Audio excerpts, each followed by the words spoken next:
Hello students, welcome. और अब हम डिस्कस करेंगे टेंडन्स और ligaments. Tendons and ligaments. Basically tendon एक फाइब्रस टिश्यू है, ठीक है, जो मसल को बोन के साथ अटैच करती है, ठीक है। और लिगामेंट क्या करता है, बोन टू बोन को कनेक्ट करता है, ठीक है। तो सबसे पहले टेंडन देख लेते हैं। Tendon is a fibrous connective tissue that attaches muscle to bone, ठीक है। मसल को बोन पे अटैच करना। एग्जांपल आई बॉल, हमारे आंखों का जो आंखें होती हैं उनका अटैचमेंट, वो एक टेंडन का एग्जांपल है, समझ गए। अब आ जाता है लिगामेंट। और ligament is a fibrous connective tissue that attaches bone to bone। Bone से बोन का अटैचमेंट जो करता है उसको क्या बोलते हैं, लिगामेंट्स बोलते हैं, ठीक है, समझ गए। अब लिगामेंट के एग्जांपल हो गया नीज में, ठीक है। नीज में क्या होता है, नी के जो जॉइंट्स हैं वो लिगामेंट का एग्जांपल है। Example knee joint. अब नी में क्या कहते हैं, 4 टाइप के लिगामेंट्स होते हैं, इसको याद करने की कोशिश मत करना। नी लिगामेंट्स होते हैं एसीएल होती है, पीसीएल होता है, एमसीएल होता है और एलसीएल होता है, ठीक है। एसीएल हो गया एंटीरियर क्रूशिएट लिगामेंट, पीसीएल हो गया पोस्टीरियर क्रूशियल लिगामेंट, एमसीएल हो गया मीडियल क्रूशिएट लिगामेंट और एलसीएल हो गया लेटरल क्रूशिएट लिगामेंट, ठीक है, समझ गए। ये एग्जांपल के तौर पर ले लो, बट ना याद करने की कोशिश मत करना। एसीएल जो होता है वो होता है फ्रंट ऑफ द नी में और पीसीएल होता है हमारा बैक ऑफ द नी में, समझ गए बॉस। तो ये हो गया आपके लिगामेंट्स के एग्जांपल। अब आ जाते हैं चैप्टर के लास्ट पार्ट में, which is gait of animals. Gait GATE वाला नहीं, GAIT। Gate is movement. हमारे अलावा बहुत से एनिमल्स हैं जो मूव करते हैं, ठीक है। अब हम उनके मूवमेंट के बारे में डिस्कस करेंगे। सबसे पहले हम डिस्कस करेंगे earthworms.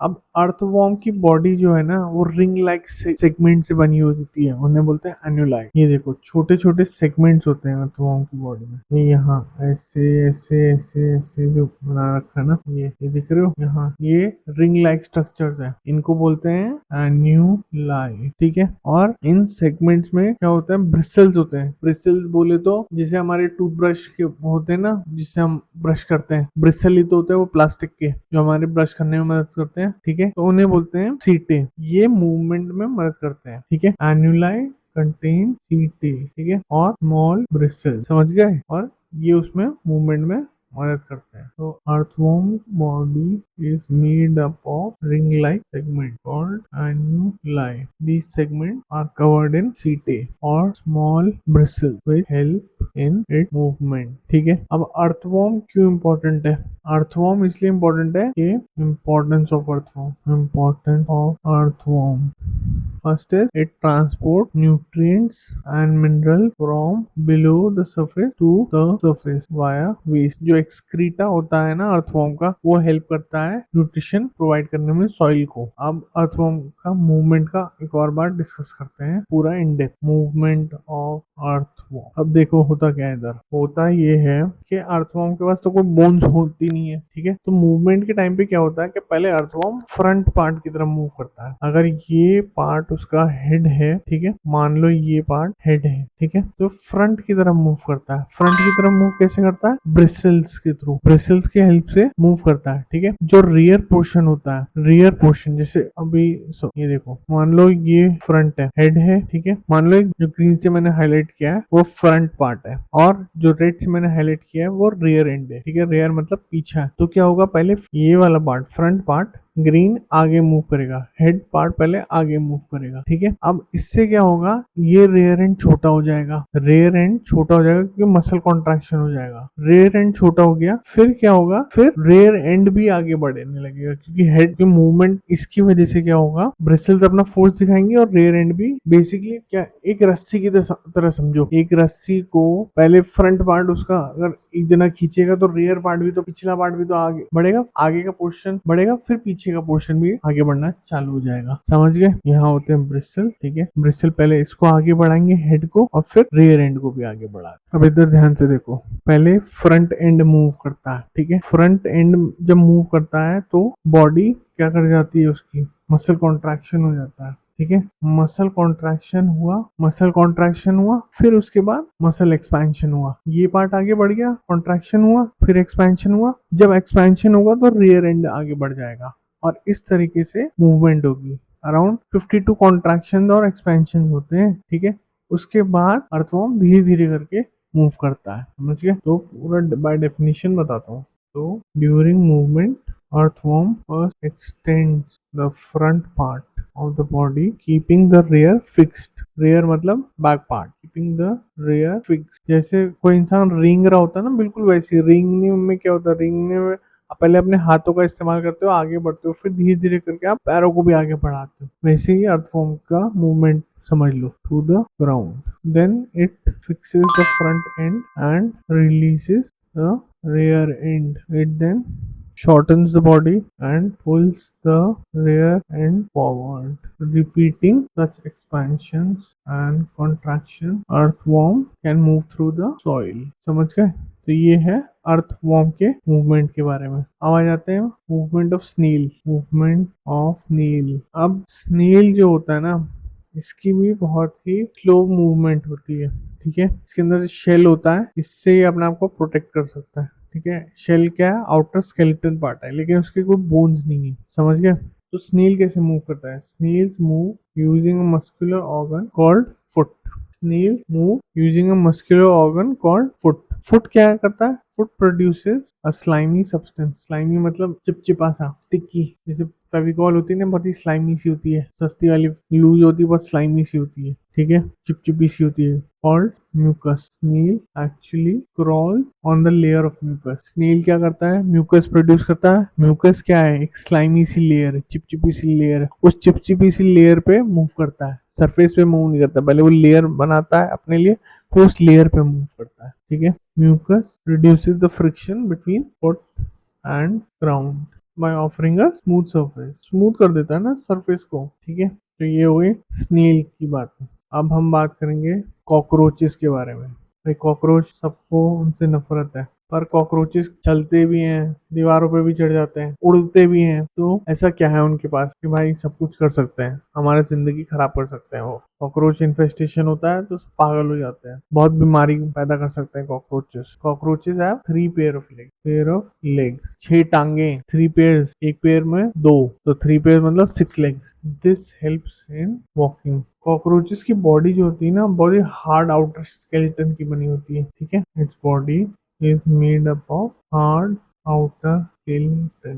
This outer skeleton is made up of number of plates which permits its movement. इसकी जो आउटर स्केलेटन है उसमें नंबर ऑफ प्लेट स्ट्रक्चर्स होते हैं जो उसकी मूवमेंट में मदद करता है। Also it has 2 wings which are attached to the body behind head. There are also 2 pairs of wings attached to the body behind head, ठीक है, which helps it in flying, उड़ने में भी मदद करता है। तो ये हो गई कॉकरोचेस की बात। ये देखो, इसमें 2 पेयर्स ऑफ विंग्स, विंग 1 2, ये 1 हो गया, ये 2 हो गया, ये 3 और 4 ऐसे हैं। तो 4 विंग्स होते हैं जो उड़ने में मदद करते हैं। अब आ जाते हैं हम लेग्स के ऊपर। ये देखो 6 लेग्स होते हैं, 3 पेयर्स ऑफ लेग, लेग 1 2 3 4 5 और 6, ठीक है। 6 टांगे और 4 पंखते हैं किसके? कॉकरोच के, समझ गए। और इसी तरीके से वो मूव कर सकता है और उड़ सकता है।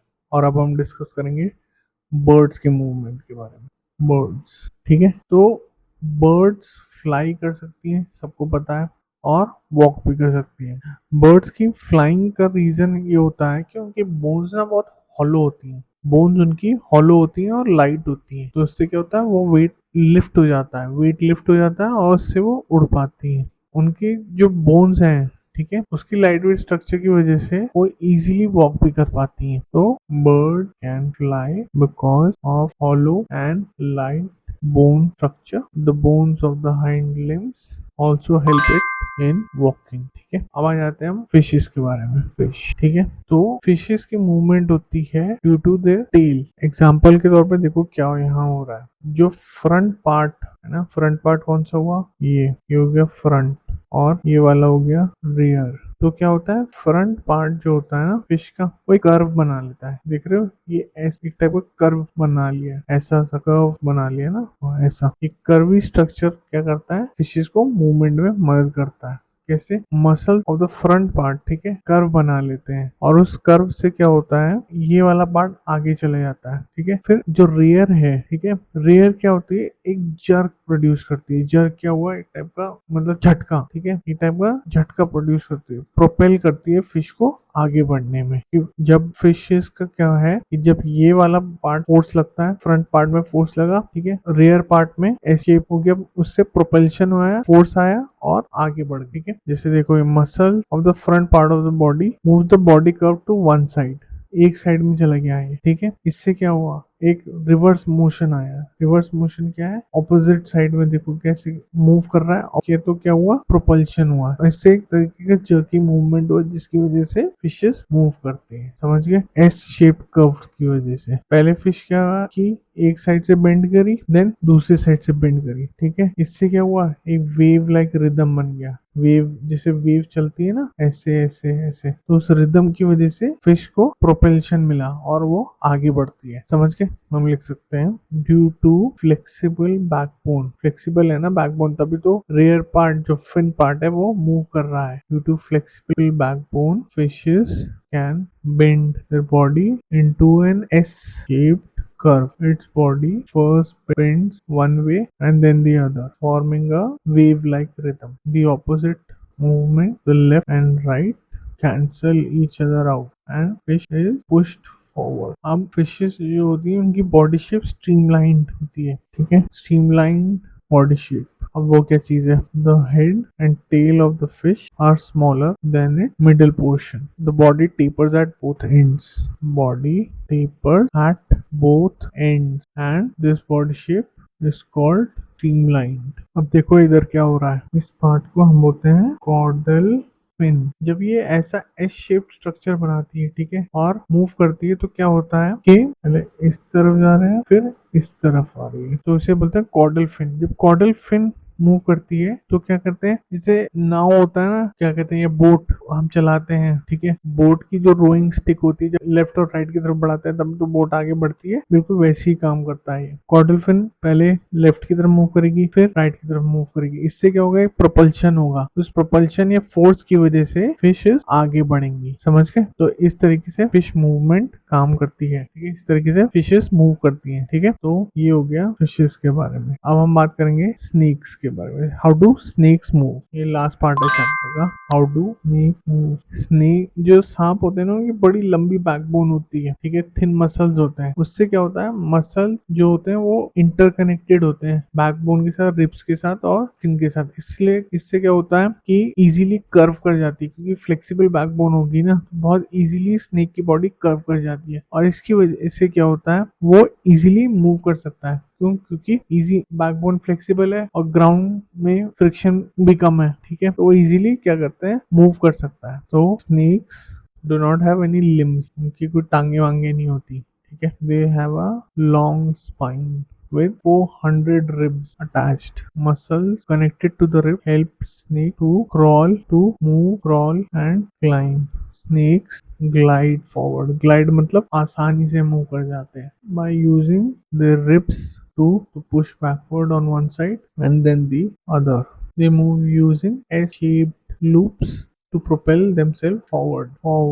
ओके, ऐसे मूव करते हैं ना स्नेक। ये देखो एस शेप मूवमेंट बनाता ना, बेसिकली क्या करता है, ये लेटरल डिस्प्लेसमेंट होता है, साइड टू साइड मूव करता है, स्ट्रेट लाइन में मूव नहीं करता snake. Snakes do not move in straight line, ठीक है, ये मूव करता है ऐसे, जैसे वेव मूव करती है। इससे क्या होता है, अंडुलेशंस होते हैं, धीरे धीरे करके फ्रंट पार्ट मूव करता है, फिर बैक मूव करती है, फिर धीरे धीरे करके ये मूवमेंट आती है। पहले फ्रंट ऐसे ऐसे ऐसे ऐसे करके आगे बढ़ता है स्नेक, समझ के, वेव फॉर्म बना के, एस शेप स्ट्रक्चर बना के, जैसे वेव्स मूव करती हैं, लहरें, बिल्कुल वैसे ही स्नेक्स मूव करते हैं। और इससे क्या होता है, इससे उनकी मूवमेंट इजी हो जाती है, क्योंकि फ्लेक्सिबल बैकबोन है, बहुत ही फ्लेक्सिबल स्पाइन है, समझ गया। तो ये कंक्लूड करता है चैप्टर 5। आई होप आपको ये चैप्टर पसंद आया होगा। ये बहुत ही लंबा चैप्टर था, और अगर आपको कोई सवाल है, आपको लगता है कि कोई चीज़ मिसिंग है, या आपको लगता है कि तो किसी चीज़ में आपको डिफिकल्टी आई है, प्लीज़ आप क्वेश्चंस डालें और मैं आपके सारे क्वेश्चंस का आंसर करूंगा। So thank you for watching and I will see you in the next one. Bye. So if you like this video, please make sure to hit the like and subscribe button